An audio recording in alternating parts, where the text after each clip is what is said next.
जो सत्ता में बैठे हैं और मुकदमा जिस पर 129 महिलाओं के बलात्कार का केस है उसको भी मंच पर शामिल रखते हैं, प्रधानमंत्री के मंच पर। और वो सरकार में महिला आयोग की जो अध्यक्ष है वो उसका पैर धोके चरण धोके पीती थी।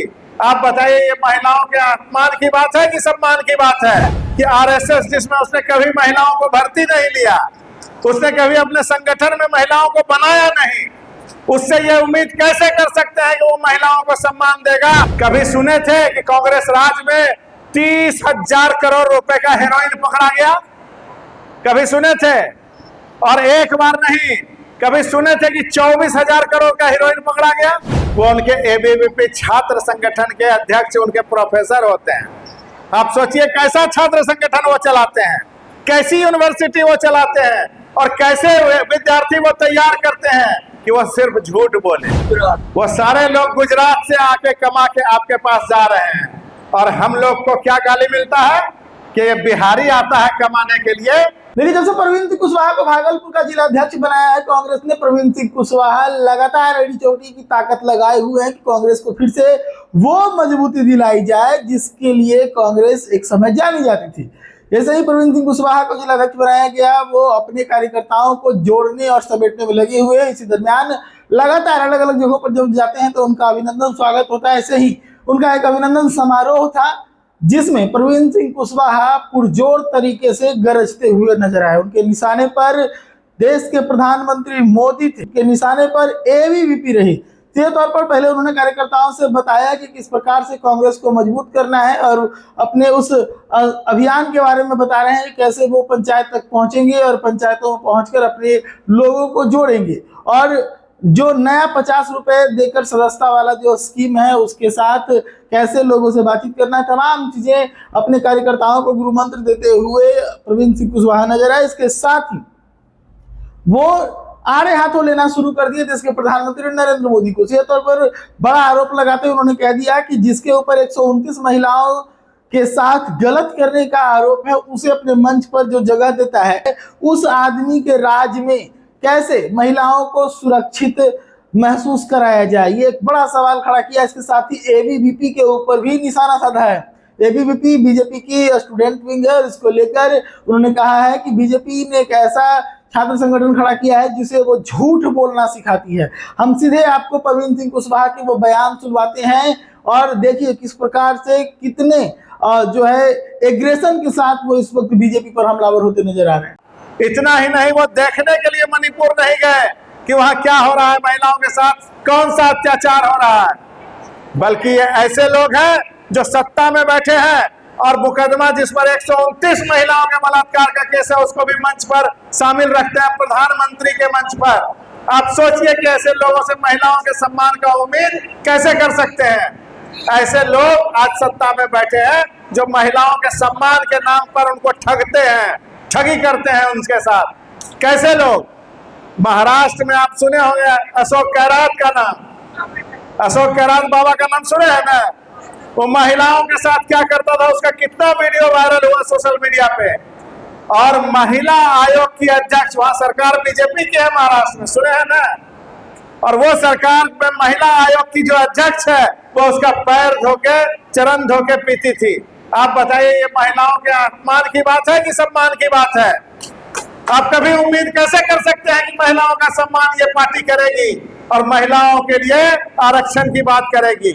उससे ऐसा उम्मीद कैसे किया जा सकता है कि आरएसएस जिसमें उसने कभी महिलाओं को भर्ती नहीं लिया, उसने कभी अपने संगठन में महिलाओं को बनाया नहीं, उससे ये उम्मीद कैसे कर सकते हैं कि वो महिलाओं को सम्मान देगा और महिलाओं को आरक्षण देकर एमपी और एमएलए बनाएगा? आज पंचायती राज व्यवस्था जिसके तहत हमारी माताएं बहनें मुखिया सरपंच और जिला परिषद तक बनी हुई है, वो किसकी देन है? वह देन भी है स्वर्गीय राजीव गांधी जी की। पंचायती राज का सपना उनका सोच था, उन्होंने इसको लागू किया और पंचायत को अधिकार दिया, सरकार बनाया पंचायत में। आज पंचायत का मुखिया का सम्मान करने का बात आज राज्य सरकार कर रही है। सोचिए क्यों कर रही है? जब मुखिया का चुनाव नजदीक आया तो वो मुखिया को सम्मान देने का बात कर रही है। कैसा सम्मान? जो मुखिया का हक था, जो हक पंचायती राज में उनको मिला है, वो नशा कौन दे रहा है? कभी सुने थे कि कांग्रेस राज में 30,000 करोड़ रुपए का हेरोइन पकड़ा गया? कभी सुने थे? और एक बार नहीं, कभी सुने थे कि 24,000 करोड़ का हेरोइन पकड़ा गया? कभी सुने थे कि 16,000 करोड़ का हेरोइन पकड़ा गया?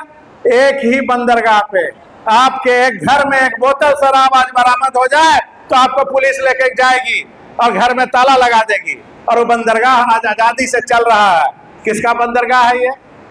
कैसे उसको इतनी छूट मिली हुई है, इतनी आजादी कैसे? और जो पकड़ा गया, जब इतने का हीरोइन पकड़ा गया तो जो सूखा नशा भागलपुर पहुंच जा रहा है उसका खेप कितना बड़ा होगा जो वहां से भागलपुर तक पहुंच जा रहा है, और हमारी युवा पीढ़ी पूरी तरह से बर्बाद है।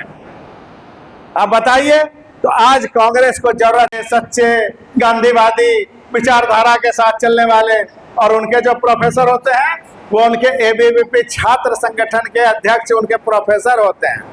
आप सोचिए कैसा छात्र संगठन वो चलाते हैं, कैसी यूनिवर्सिटी वो चलाते हैं, और कैसे विद्यार्थी वो तैयार करते हैं कि वो सिर्फ झूठ बोले, कुछ भी बोले, जोर से बोले, बार बार बोले।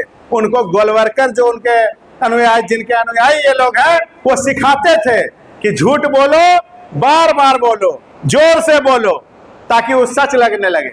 आज हम लोग उस दौर में उस दौर से गुजर रहे हैं जब ऐसे झूठे और मक्कार के हाथों में इस देश की कमान है।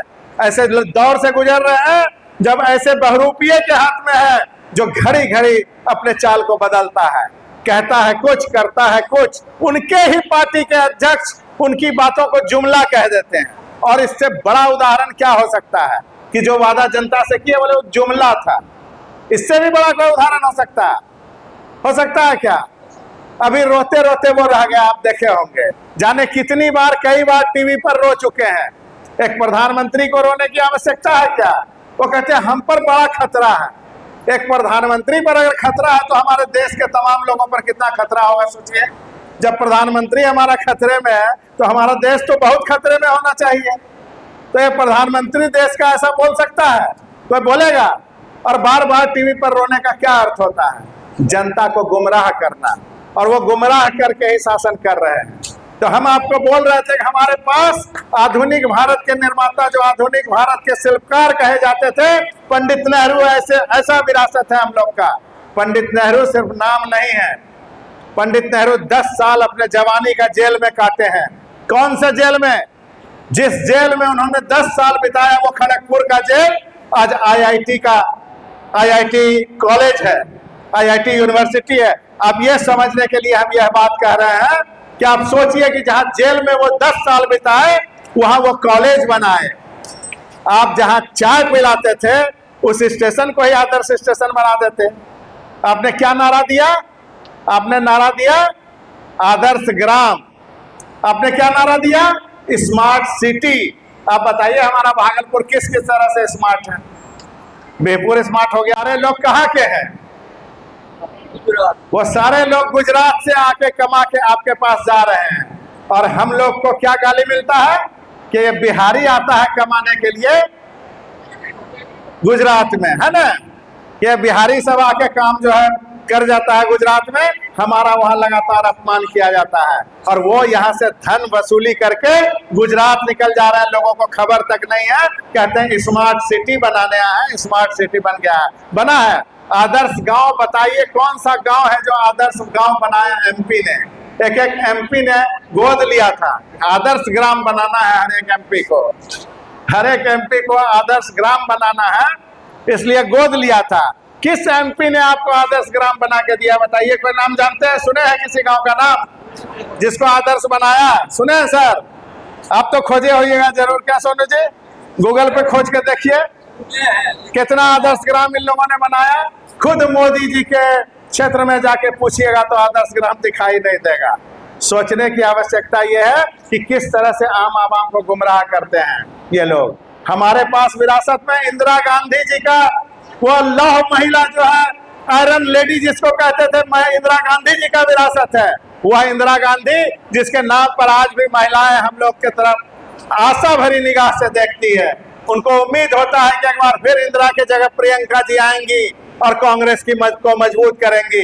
राहुल जी, प्रियंका जी दोनों आज उनके विरासत के युवा नौजवान नेतृत्व है हमारे पास, जो निश्चित रूप से इस देश में परिवर्तन लाएंगे और वही इस देश को सही रास्ता दिखाएंगे।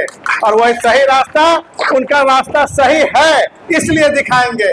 इनके पास न विरासत सही है, न इनके पास सोच सही है, न इनका कोई काम सही है। हमारे युवा पीढ़ी जो रोजगार के नाम पर सेना के बहाली का इंतजार किया करती थी कि सेना का बहाली आएगा, हमारे कमिश्नरी में दौड़ने के लिए दौड़ लगाएगा और हमको बहाल करके ले जाएगा, हम सेना में काम करेंगे। माताएं बहनें देश में कुर्बानी देने के लिए अपने बच्चों को दौड़ाती थी, रोज सुबह तैयारी करवाती थी कि सेना में भर्ती होगा। आज उस सेना के जवानों का हाल क्या कर दिया? उस सेना के जवान का हाल यह है कि अग्निवीर बना के उसको 4 साल के लिए छोड़ दिया, उसको शहीद का दर्जा देने के लिए भी तैयार नहीं है। आप नौजवान के साथ उन्होंने क्या किया? शिक्षा का बात करेंगे तो शिक्षा का बात तो करना ही छोड़ दीजिए, क्योंकि ये चाहते हैं कि आपके हमारे बच्चे अनपढ़ और गंवार रहें ताकि नौकरी ना मांगे।